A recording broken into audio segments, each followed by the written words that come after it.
Aloha and welcome to Hawaii Tropical Botanical Gardens Conversations in the Garden. Today we have one of our gardeners, Brayden, who will be talking to us about heliconias. The types of heliconias we have in the garden, where they are naturally found, how they're pollinated, how to keep them alive at home, and some fun facts. Join us in today's episode of Conversations in the Garden, Heliconias. Hello everyone, I'm Alexis and today we are discussing one of the garden's 5 families, Heliconias. Today we have Brayden, one of the gardeners, who will be going over some of the Heliconias facts with us. Okay, so Brayden, what are Heliconias? So, Heliconia are these herbaceous perennial plants which give off these colorful displays. They're beautiful, showy plants, and as you go through the garden, they're really going to provide a lot of the color. They'll be protruding upright, they'll be hanging down. Sometimes you even have to brush them out of the way. They come in such flocks of colors there as they come through. And surprisingly enough, they're actually related to the banana tree. They come from the same family, they share the same leaves, but produce something slightly different from each other. Interesting. So, between a banana and a Heliconia, what would be the main differences? So Heliconia, as far as I know, there's not much fruits that you really get off of them. You know, banana is going to have a different shaped flower, actual stalk of fruits, and tends to be a much larger plant in general as well there. And they do share many similar properties, but with a close enough eye, you'd likely be able to tell the difference between them just from colors of the flowers, you know, bananas coming off of them and such as that. Right. Okay, so what types of Heliconias can be found in this garden? So there's countless different species, but the 2 main ones you're going to find are ones that hang down like pendulums, and you have the ones that protrude upright that are really great for catching water in the bracts of them there. And of course, then these plants you're talking about, there's going to be countless things that fit into all the gray lines between, but those are most commonly what you're going to really see. They're the ones hanging down and the ones that protrude upright there. And what are any special characteristics of the ones that protrude or the ones that hang down? So the ones that protrude upright, excellent for catching water there. Whether that's good or bad, you know, like there's all kinds of little animals you can see because those ones are there. But not all animals you like, you know. Sometimes not the best to get some mosquitoes in them there, but in the end they're beautiful. They're much more up in your face there. While the pendulum ones can definitely be in your face, but in the way that you got to push them aside there, you know, like they'll tend to lean over the whole entire Heliconia and might maybe get into your way a little bit more. But I find that those ones tend to be larger flowers. Like some of them are longer than my arm even. You got the Shikong, which is absolutely massive there. Lots of different ones, but I find those are the main ones. You know, the protruding ones, you might get some bug problems, but you also get lots of little pretty animals you can look at. And the protruding ones, they may make a little bit more of a mess, but they have a very nice show on them. So the garden is said to have 139 species of Heliconias in the collection. Which ones stand out to you the most? Oh, that's a tough one with how many beautiful Heliconia are constantly going around here, but off the top of my head, I know the Shikong Heliconia is blooming right now, and it is this beautiful, massive pendulum flower, and it's pink and it twists around itself and has these spikes. It's absolutely gorgeous. It's covered in all these pink little hairs. It doesn't even look like it should be a flower, but it's still absolutely gorgeous, blooming off the side of our boardwalk. You can't walk right by that one. That one's absolutely a treat to check out. But even then, with how many excellent species there are, like, maybe it's because I'm a little bit hungry right now, but the beefsteak Heliconia is absolutely beautiful as well. It's this giant slab of flowers, like, can fit in my arms right here, and it's just this thick chunk of flower, like red. It gets its name for a reason. It looks like a cut steak almost, like hanging off the tree. It's almost unbelievable there. And let's see, there's some other ones. Oh, the Criswick flowers.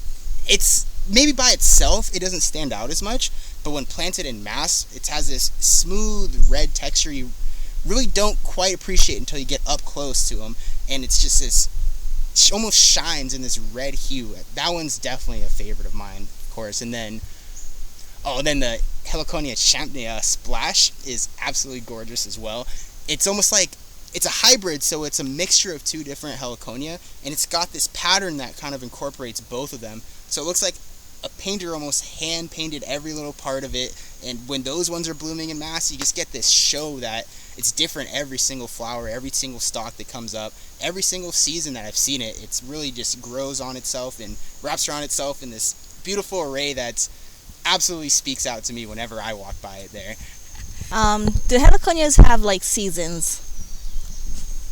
So I wouldn't necessarily call them seasons because, in Hawaii the weather doesn't change too drastically, but I definitely notice that they bloom together more so in certain times of the year. Again, they're perennial, so they never go completely dormant or anything like that. They're always being active, working towards the next bloom there, but I find they sync up. There'll be heliconia growing on this side of the garden and blooming, and the same species will be blooming on the other side of the garden. So I definitely believe there's definitely a sync in the how they want to pollinate and flower at the same time there, but there's no direct season. You can't exactly predict the day that they're going to start blooming by any means there, but it's kind of beauty about it because you can really lay them all around and you'll always be getting a show one way or another. The same species won't always bloom at the same time, or different species will bloom at different times. So that's what I like about how the garden is designed there. It's always something you're going to see, always a heliconia, always a great flower that's always going to be readily available at any one time of the year that you come here. So then the ideal climates for the heliconias would be... So you definitely want that neotropical, like rainforest, heavy rain, heavy light, heavy humidity there, and which is excellent because that's exactly what we have down here in Hamakua. The rainfall is perfect for them, and these are some of the most lively and fresh and thriving heliconia I see, just because you get such dramatic amounts of the exact things they love, like the water, the rainfall, the sunlight. It's absolutely perfect for them over here. And how would you recommend people trying to grow heliconias at home? What would you recommend for them? So, as we referred to before, was the most heliconia from neotropical areas, such as Mexico and places like that. Heavy rainfall, lots of sunlight, warm, humid air.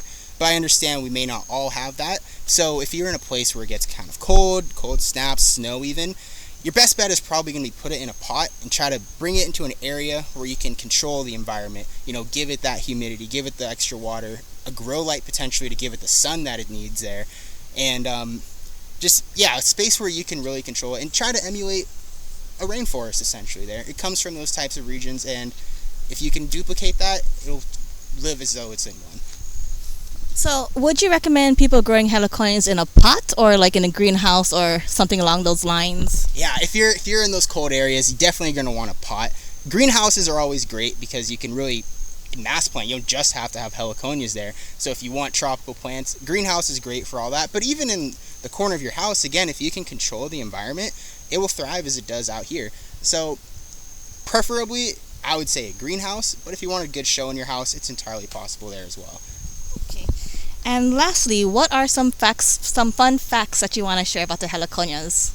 Oh yeah, there's a lot of them, but one that really stuck out to me, and a lot of new heliconia growers may not even know this, but every time it flowers, that is the only time that it's gonna flower. That stalk is gonna fade away and shrivel up afterwards, and that entire stalk is essentially no longer usable, so you just cut them off there.